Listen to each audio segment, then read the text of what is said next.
इनके पिता ने एक जमीन बेची थी विपिन सिंह को, और ये कहा जा रहा है 9 से 10 लाख रुपए, उस वीडियो में भी इसका जिक्र किया है, 9 से 10 लाख रुपए की जमीन बेची थी, और उससे ये चाहते थे उसका पैसा इनको मिले, और उस पैसे से, और वो पैसा अभी उनके पिता के पास नहीं आया हुआ था, तो इनको ये भी डर था कि ये जो जमीन है ये बांट रहे हैं और उसका कुछ पैसा ये इनको नहीं दे पा रहे हैं।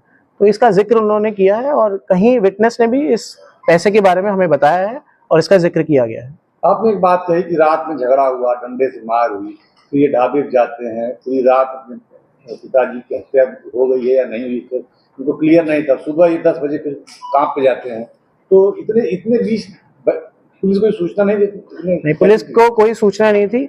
ये एक घर है यहाँ साइड में, और इधर ही यहाँ पे कुछ दुकानें बनाई जा रही है, कंस्ट्रक्शन एक्टिविटी हो रही है, तो इनके पिता उस दुकान में सो रहे थे वहां पे, और ये उसके पीछे एक घर है वहां सोते थे, बस सोते थे रात में।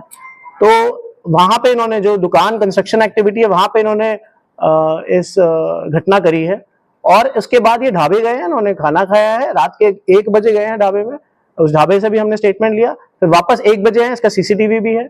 उसके बाद ये अपने उस घर में जाके सो गए हैं, और फिर सुबह उठ के वापस काम पे गए हैं। फिर अगले दिन 12:30 जब इन्होंने वापस आए हैं काम से, तब इन्होंने पीआरवी में ये सूचना दी कि मेरे पिताजी की मरे हुए हैं। तो इस बात को देखा गया कि सर पे चोट आई हुई है, तो ये किसी ने डंडे से ही मार के किया होगा।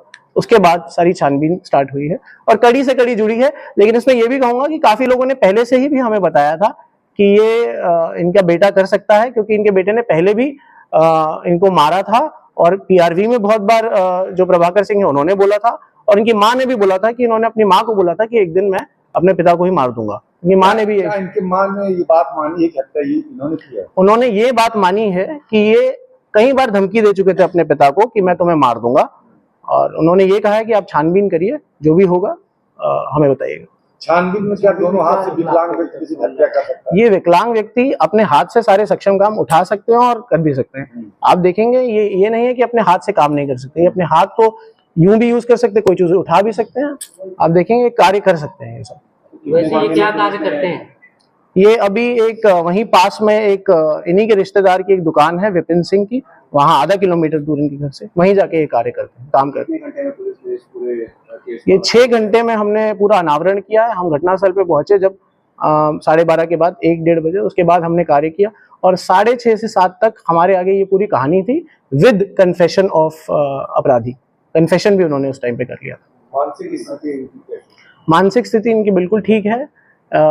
ये जो भी प्रॉब्लम है वो पैसों से लेन देन का है, कि जब जमीन बेची गई तो मुझे पैसे नहीं दिए जा रहे, और थोड़े दारू पीने के आदी हैं। ये पोस्टमार्टम रिपोर्ट कराया गया है, वो आ रही है।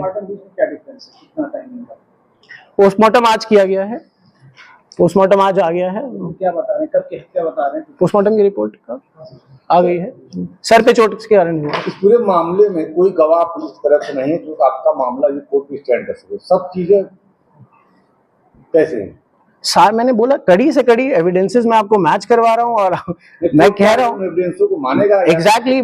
हम ऐसे नहीं करते, हम पूरा कह रहे हैं। मैंने बोला कड़ी से कड़ी। कपड़े बरामद हुए, उनपे खून के धब्बे हैं, खून के धब्बे बेंजीडीन टेस्ट से सॉल्व हुए, खून के धब्बे हैं, वही कपड़े इन्हीं के हैं। इनकी माँ ने सुनिश्चित बताया ये कपड़े उन्हीं के हैं, वो उन्हीं के घर के आगे धुले हुए थे, इन्होंने ही धोए थे। इन्होंने बताया ये कपड़े उन्होंने उसी वक्त पहने थे। उसके बाद ये जिस ढाबे में जाते थे हमने उनसे पूछा, तो ये रोज वहां जाके बोलते थे, अपने पिता को गुस्से में गाली देते थे और उनको बोलते थे मैं मार दूंगा। उस सीसीटीवी है, जब वो वहां पे गए, वहां पे आए, उन्होंने वही कपड़े पहने हुए थे। उन्होंने खुद कन्फेशन दिया है, उनके मोबाइल से एक वीडियो मिली जब ये उसी टाइम अपने पिता को धमकी दे रहे हैं। ये सारी कड़ी से कड़ी ही मिलती है। फिर उन्होंने खुद कन्फेस किया। एक व्यक्ति किसी की हत्या करता, अपने पिता की हत्या करता, 12 घंटे तक उसको अपने घर में ही रखता है, और ये बात किसी को सूचना नहीं देती। आपका खुफिया तंत्र भी फेल वहां पे, कुछ यही बताते हैं, तभी आप ये आधी रात में हुआ है, और इन्होंने ही सुबह और 10 बजे तक आधी रात में हुआ है, और इन्होंने ही अगले दिन जाके ये सूचना दी है, तो ये पता चला है। कोई पेशेवर हत्यारे नहीं, कोई पेशेवर नहीं है। जो पेशेवर हत्यारे हैं वो मोस्टली निर्विघ्न रहते हैं, खाना पीना खाया सब कर लेते हैं मर्डर करने के बाद। जो अचानक हो जाता है वो घबराया से रहता है, जाके ढाबे पे खाना खाना या घूमना मस्ती करना ऐसा नहीं कर पाता है। ऐसा सही है कि नहीं? ये इन्होंने ये पहले, ये कोई ऐसा नहीं था कि ये नहीं चाहते थे, ये पहले से ही अपने पिता से रोष में थे। पहले से ही उन पे अटैक कर चुके थे और फिर ये गए, ये पहले से इन्होंने सोच रखा था कि कभी मैं मार दूंगा अगर ये नहीं करेंगे। और उस दिन इनको मिला, क्योंकि इनकी जो माँ थी वो अपने मायके गई हुई थी, उस दिन इनको खाली दिखा। पहले भी इनकी माँ ने बताया था कि जब भी उग्र होते थे तो इनकी माँ बीच बचाव करती थी और पुलिस में बोलती थी, लेकिन उस दिन कोई था नहीं बचाने के लिए। उस दिन इन्होंने ये पूरी कार्रवाई को अंजाम दिया। ये दारू के आदी हैं, दारू पीते, क्या उस दिन हत्या हुई? दारू पी थी।